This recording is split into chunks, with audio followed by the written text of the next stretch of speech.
Class 12th setting नहीं बन पा रही इसकी।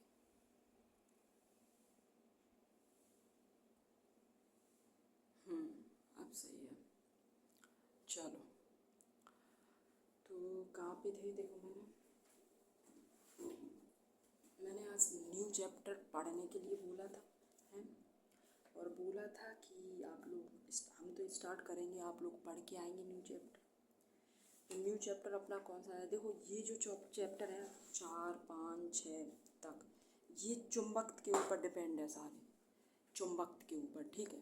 तो एक ही साथ इन चैप्टर को 4, 5, 6 को करेंगे अपने। तो 4, 5, 6 के से मैंने सोचा कि डायरेक्ट 7 पे आते हैं। पहले 7वां चैप्टर कायदे से करते हैं, ठीक। फिर उसके बाद 5, 6 करेंगे आराम से, 4, 5, 6। तो 7वां चैप्टर क्या है? अपनी प्रत्यावर्ती धारा, ठीक है। तो पेज नंबर निकालो तो जरा, जो जो है आपके उसमें किताब में।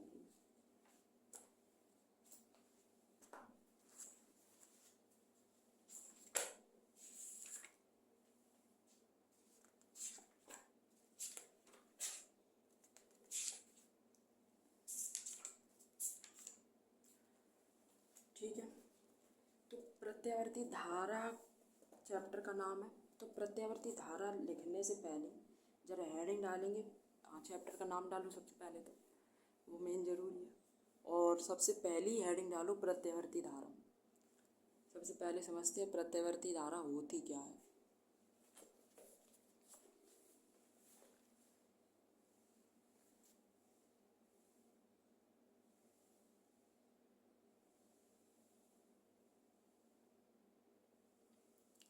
ठीक है, लिख लिया? हेडिंग डाल ली?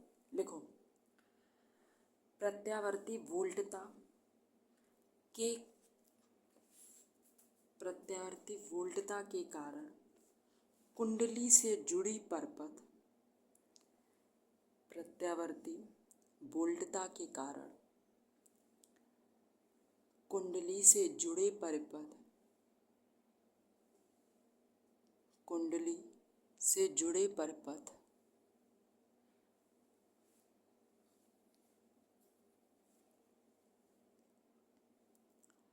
में जो धारा प्रवाहित होती है, में जो धारा प्रवाहित होती है,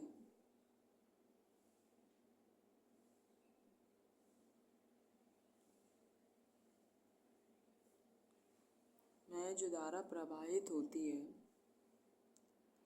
वह भी परिमाण व दिशा में, वह भी परिमाण व दिशा में निरंतर समय के साथ, वह भी परिमाण व दिशा में निरंतर समय के साथ आवर्त रूप से बदलती रहती है।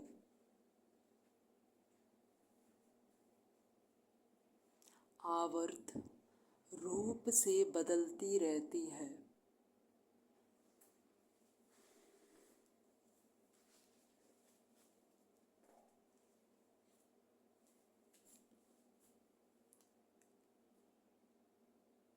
ऐसी धारा को प्रत्यावर्ती धारा कहते हैं।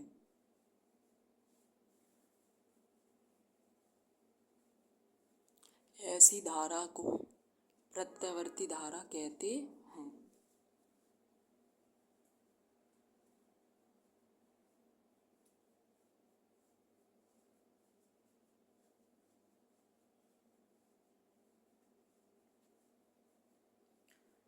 लिख लिया? ठीक है, अगली हेडिंग डालो, प्रत्यावर्ती वोल्टता, प्रत्यावर्ती वोल्टता।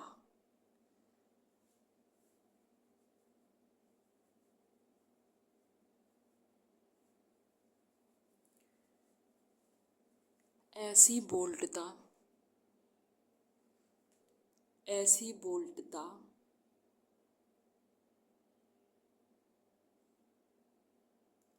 ऐसी वोल्टता भी प्रेरित विद्युत वाहक बल के अनुरूप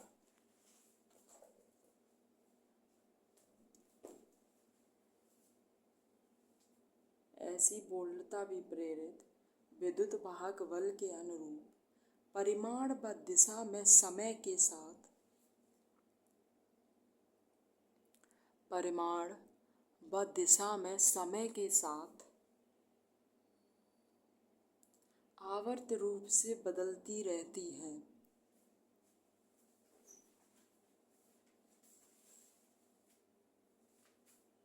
आवर्त रूप से बदलती रहती है।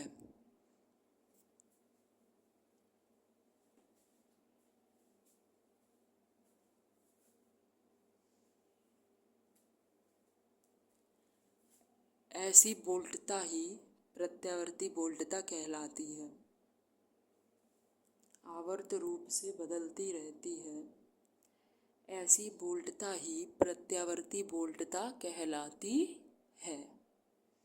कर लो खुद से नोट।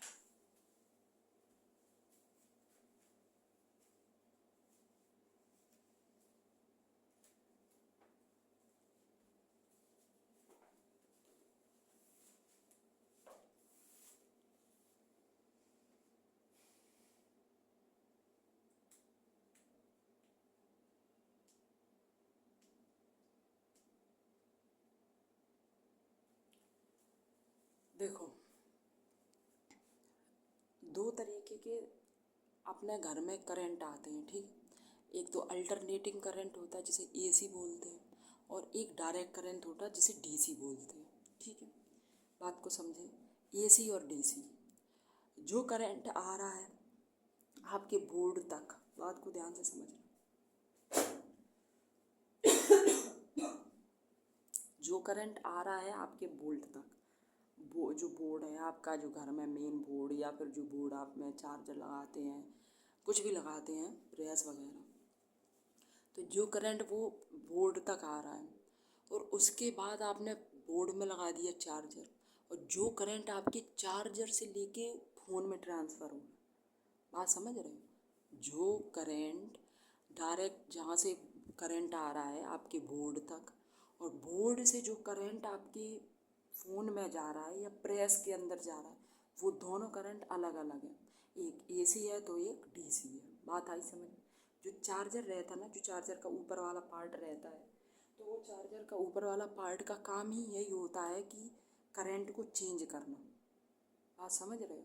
जो चार्जर का ऊपर वाला पार्ट रहता है, तुमने देख, उसके बाद चार्जर की जो सॉकेट अंदर तक जाता है, या प्रेस हो गया या मिक्सी हो गई, जो कुछ भी यूज करते हो आप लोग, तो वो क्या करते हैं, वो करंट को चेंज करते हैं, तब करंट लेते हैं, ठीक है। कहने का मतलब ये समझो कि आपने खाना खाया, रोटी तो खा ली, अब रोटी को बॉडी में रोटी थोड़ना चाहिए, बॉडी को तो प्रोटीन्स वगैरह चाहिए, जो उसमें फैट है वो चाहिए, कार्बोहाइड्रेट चाहिए।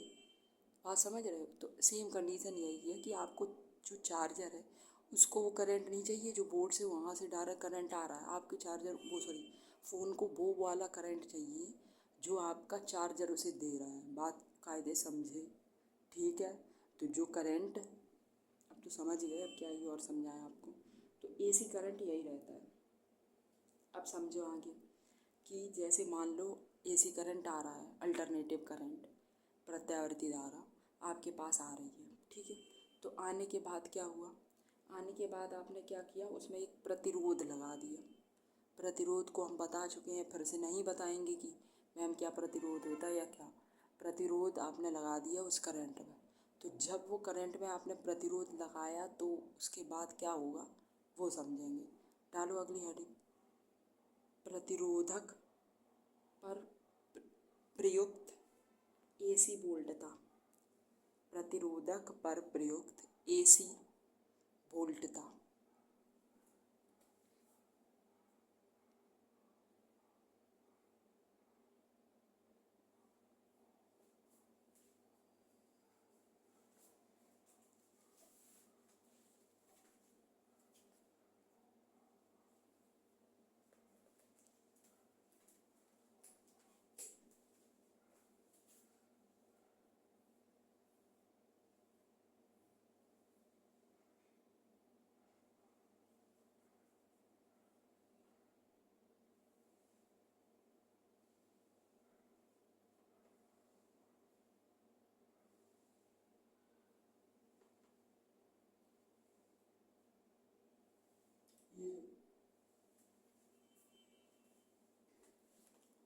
फिगर बनाओ। ये जो डब्लू बना है ये डब्लू नहीं है भाई साहब, ये आपको उस दिन मैंने बताया था, सॉरी केमिस्ट्री में ये चैप्टर चल रहा है, तो ये डब्लू नहीं है भाई साहब, ये ओमेगा है। ठीक है भाई साहब, तो ये फिगर बनाओ उसके नीचे हेडिंग डाल के।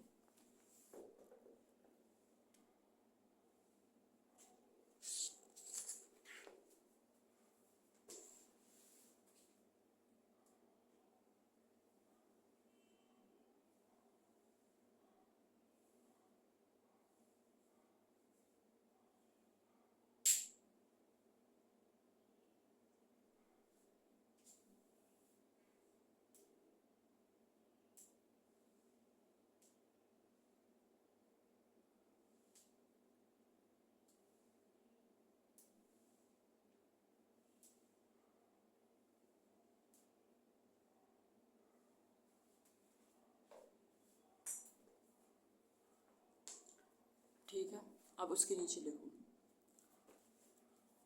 यदि हम एक तार के सिरों को, यदि हम एक तार के सिरों को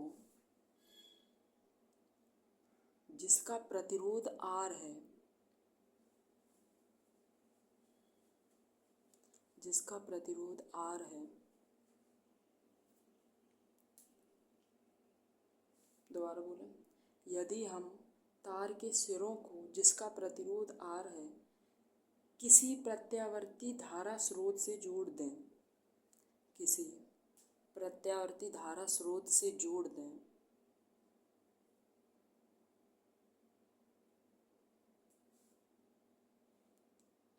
तो तार के सिरों के बीच वह, तो तार के सिरों के बीच वह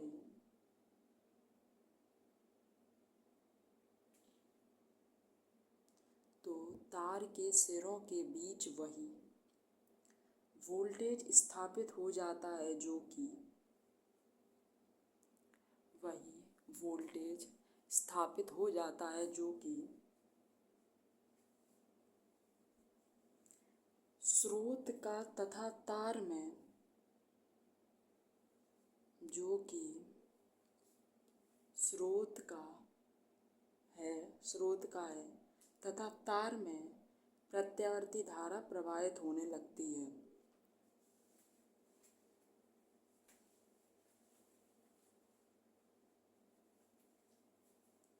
स्रोत का है तथा तार में प्रत्यावर्ती धारा प्रवाहित होने लगती है। इतना लिख लिया, अगली वाली लाइन से लिखो।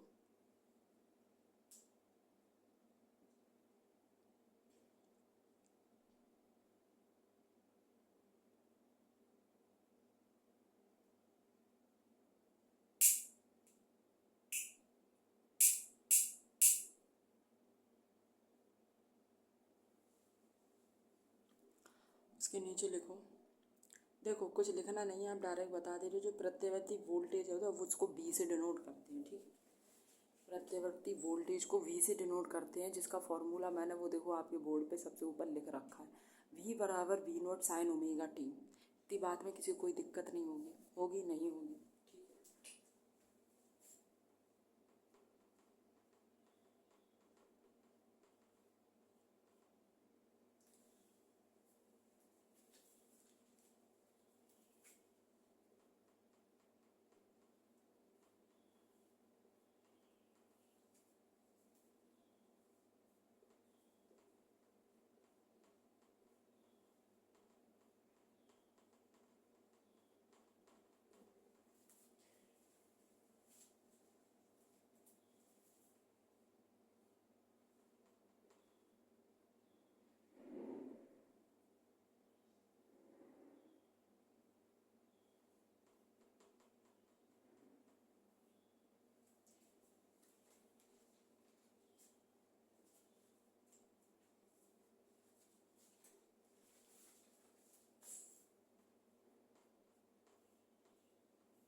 करो नोट। क्या किया मैंने, जो अपना फॉर्मूला था, देखो जो V बराबर आई आर होता है वो ओम का नियम होता है, क्लास 10th में कायदे से पढ़ा होगा। ठीक है, बस उसमें मैंने V की वैल्यू पुट कर दी, और जो V बटे में R होता है वो अपना I होता है। तो नीचे जहाँ पे मैंने लिखा V नॉट बटे में R इक्वल टू I, तो उसकी जगह मैंने I नॉट रख लिया। इतना सा फंडा है, बस करो पत्ती से नोट। तो अपने पास दो फॉर्मूले यहाँ से निकल के आ गए। क्या क्या फॉर्मूले दो निकल के आए? एक तो अपना फॉर्मूला निकल के आया जो अपने पास पहले से था, इसका वोल्टेज का, प्रत्यावर्ती वोल्टेज या वोल्टता का फॉर्मूला, जो कि V बराबर V not sine omega T था। अब अपने पास एक और फॉर्मूला निकल के आ गया धारा का। तो धारा का फॉर्मूला क्या हो जाएगा, I equal to I naught sine omega T. ठीक है, इतनी बात में किसी को कोई दिक्कत?